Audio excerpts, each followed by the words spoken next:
नमस्कार बच्चों, आज हम 9th क्लास का प्रथम पाठ गद्य खंड से पढ़ते हैं।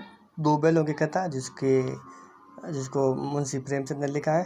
तो सबसे पहले यहाँ पर श्री मुंशी प्रेमचंद के बारे में बता दूँ। मुंशी प्रेमचंद का जन्म सन 1880 में बनारस के लम्ही ग्राम में हुआ था। उनका मूल नाम धनपत राय था।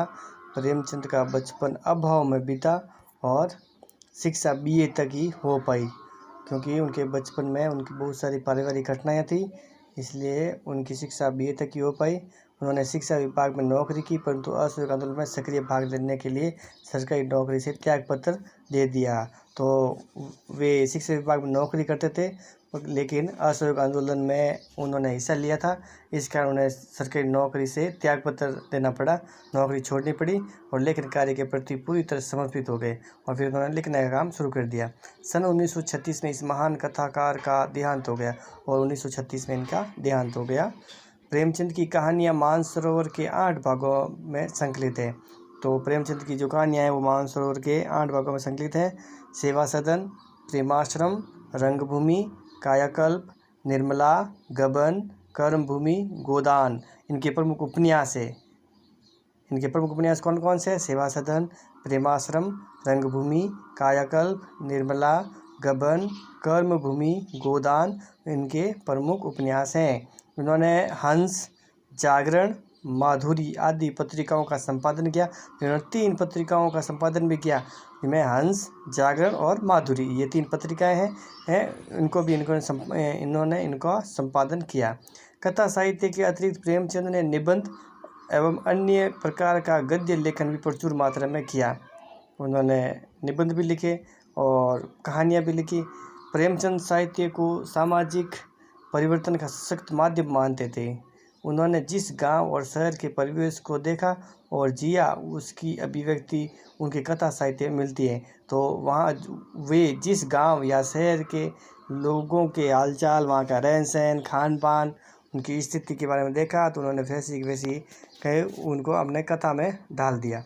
किसानों और मजदूरों की दयनीय स्थिति, दलितों का शोषण, समाज में स्त्री की दुर्दशा, स्वाधीनता आंदोलन आदि उनकी रचनाओं के मूल विषय हैं। तो किसानों और मजदूरों की कैसी स्थिति थी, दलितों का शोषण कैसे होता था, समाज में स्त्रियों की स्थिति कैसी थी और स्वाधीनता आंदोलन के बारे में भी उन्होंने अपनी रचनाओं में लिखा। प्रेमचंद के कथा साहित्य का संसार बहुत व्यापक है। उसमें मनुष्य ही नहीं, पशु पक्षियों की भी अद्भुत आत्मीयता मिली है। बड़ी से बड़ी बात को सरल भाषा में सीधी और संक्षेप में कहना प्रेमचंद के लेखन की प्रमुख विशेषता है। ऐसा नहीं है कि उन्होंने सिर्फ मनुष्य के बारे में लिखा है, उन्होंने जानवरों, पशु पक्षियों आदि के बारे में भी लिखा है और उनकी भाषा इतनी अच्छी है कि वो सीधी आत्मा से जुड़ती है और बड़ी से बड़ी बात है वो सीधे संक्षेप में कही गई है। उनकी भाषा सरल, सजीव, मुहावरेदार है। उनकी भाषा जो है वो सरल है, सजीव है और मुहावरेदार है तथा उन्होंने लोक प्रचलित शब्दों का प्रयोग किया है। लोगों द्वारा प्रचलित शब्दों जो आम लोग बोलते हैं, उन्हीं शब्दों का ज़्यादातर प्रयोग किया है, कुशलतापूर्वक किया है। 2 बैलों की कथा के माध्यम से प्रेमचंद ने कृषक समाज और पशुओं के भावात्मक संबंध का वर्णन किया है। तो 2 बैलों की कथा है, उसमें प्रेमचंद ने किसान समाज और पशुओं के बीच में कैसा भावनात्मक संबंध होता है उसके बारे में बताया है।